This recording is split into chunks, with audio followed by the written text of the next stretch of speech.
일단 그 학교 선택 관련한 사안이에요.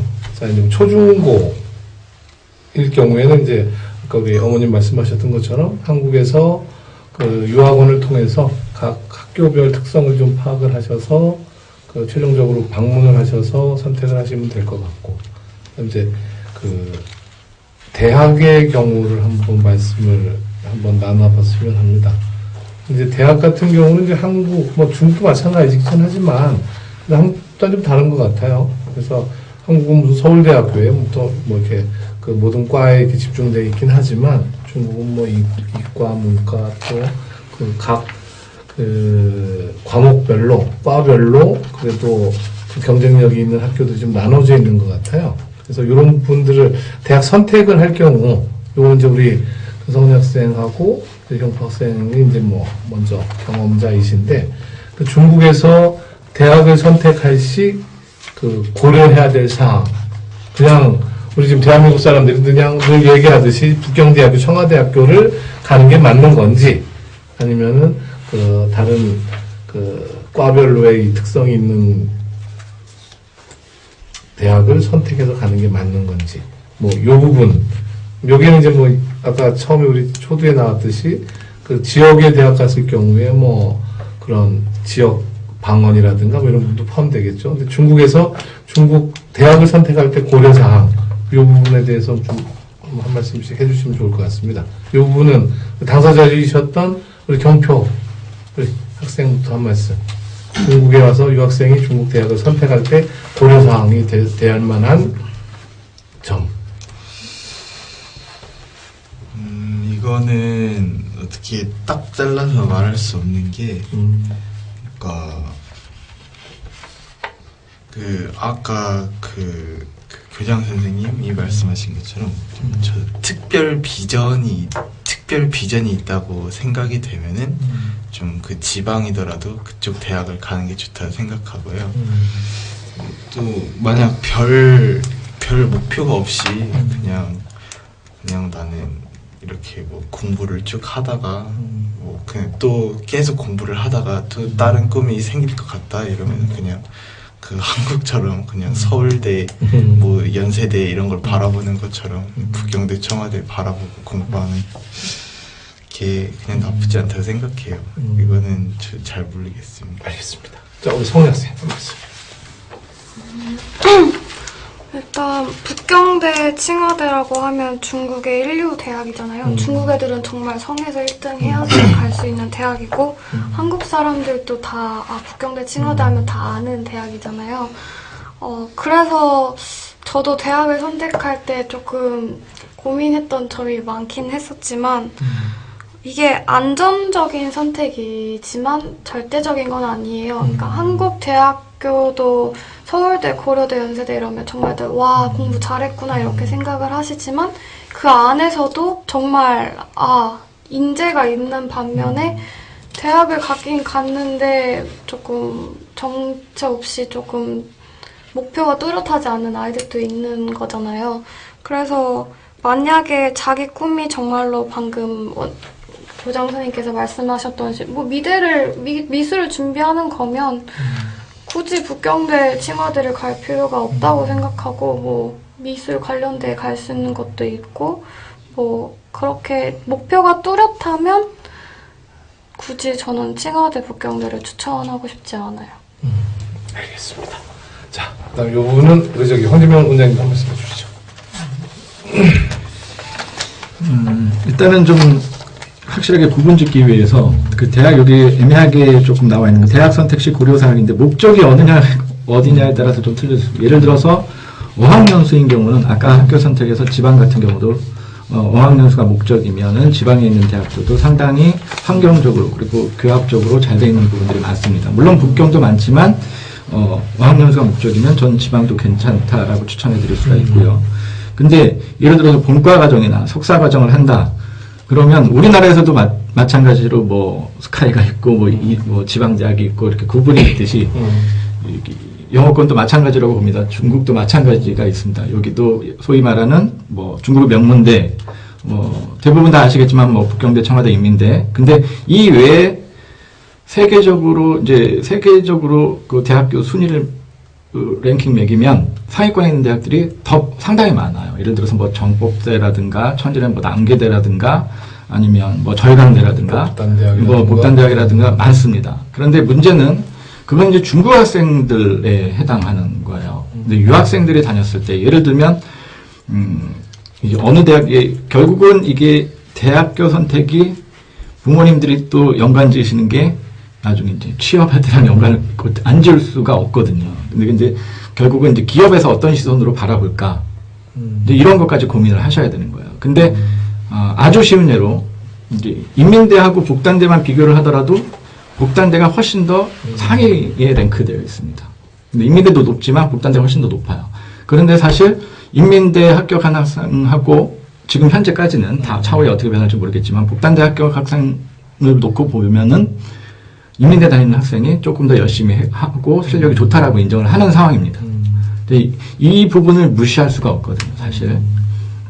그 나중에 이제 졸업 후에도 실질적으로 이제 이렇게 인정을 받는다라는 거는 일단 취업률도 현저하게 아직까지는 좀 틀리고 있고요. 근데 복단대가 제가 이제 복단대를 예를 들긴 했지만 복단대 그 유학생처에서 이 부분을 몇 년 전부터 인지하기 시작을 했습니다. 그래서 지금 시험 범위라든가 난이도라든가 몇 년 전하고는 현저하게 틀려졌어요. 한 7, 8년 전만 해도 복단대는 오픈북이었습니다. 책을 펴놓고 시험을 쳤었어요.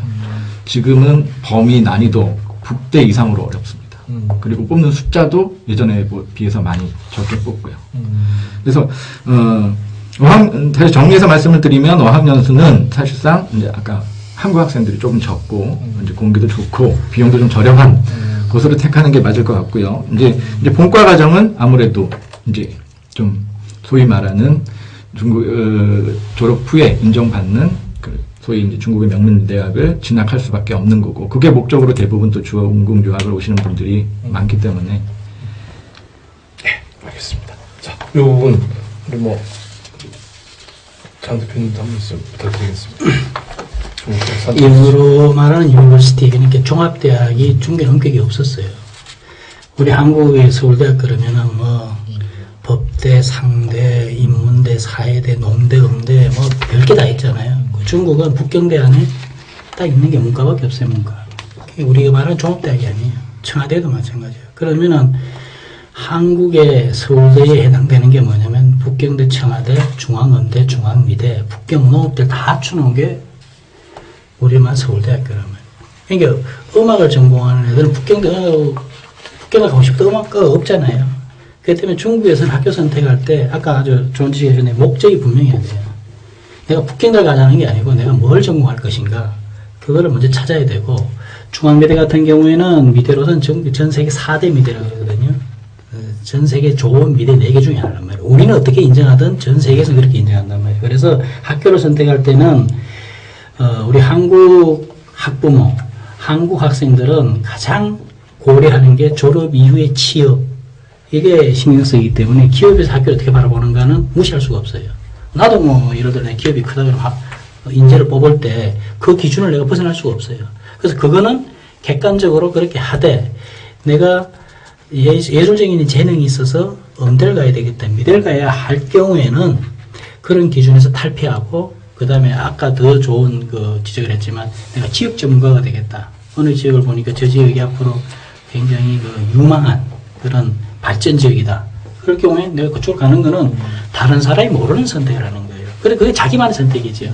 그런 선택을 할 때는 정말 자기의 특성을 잘 고려해야 되고 자기 목적을 잘 알아야 된다는 거죠. 그래서 지금 전체적으로 대학을 다니고 있는 입장이나 대학을 보내야 될 입장이나 또 대학을 졸업하는 입장이나 좋은 대학, 흔히 말하는 좋은 대학은 누가 봐도 좋은 거예요.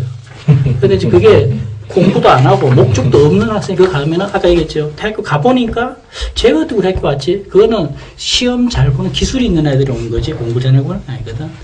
사실 그런 것도 많이 가르치잖아. 그래서 그렇죠. 그게 저희 또 노하우 중에 하나일 수도 있고요. 네. 그리고 이 부분 우리 이제 당사자이신 우리 기현정 어머님께서도 한 말씀 지금 아드님들도 대학 선택을 할 경우에 고려사항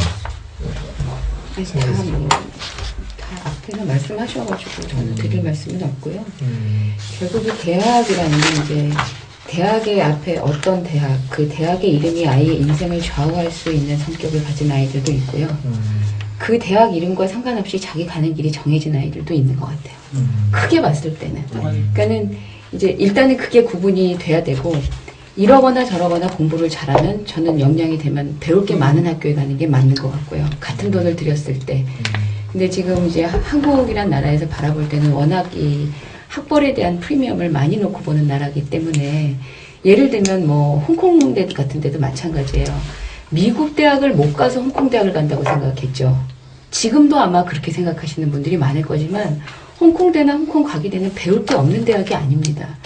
가보면 배울 게 너무 많은 대학이죠. 너무 우수한 아이들이 많고. 근데 그걸 우리 특수한 상황에서 바라봤을 때 잘못 해석하면 아이들이 그걸 잘못 받아들이는 수가 있어요. 근데 우리나라 같은 경우는 어쨌든 앞에 그 두 글자, 그 어떤 대학, 그걸 굉장히 많이 차이를 두고 보는 나라이기 때문에 저는 실력이 되면 좋은 대학 가는 거 좋은 것 같고요. 그렇지만 굳이 아이 색깔이 분명한데 나는 공부에 별 뜻이 많이 없는데 그걸 뭐 부모나 학교가 막 민다고 해서 그 아이 인생이 크게 달라지는 것 같지는 않아요. 이제 그걸 그렇게 객관적으로 바라보기가 참 참고 기다리기가 답답해서 그렇죠. 근데 주변에서 막 밀어서 학생이 견뎌서 가면 좋은 건가요? 어떤 건가요? 어? 우리 성훈이 학생은 어때요? 그렇게 밀어서까지 대학을 가야 되는 거면 과연 그 학생이 대학에 들어가서 잘 적응할 수 있을지도 조금 의문이 들어요. 뭐 만약에 아이가 미술을 하고 싶거나 음악을 하고 싶은데 부모님이 그걸 원하지 않아서 공부를 밀어붙였다. 그러면 대학에 들어가서 이미 성인인데 그 아이가 열심히 학교 수업을 따라갈까요? 자기가 원하는 거를 나중에서라도 하지 않을까 저는 그렇게 생각해요. 자, 그러면은 이제 중국 대학 선택 시 고려사항은 일단 제일 중요한 거는 당사자인 본인의 그 취향과 본인의 그 의사를 존중을 해서 그 하는 게 맞고, 그 다음에 그거를 다음은 한국과 마찬가지로 일단 이름이 있는 곳의 학교를 위주로 그 선택을 하는 부분이 맞다라고 하는 쪽으로 말씀을 마치도록 하겠습니다.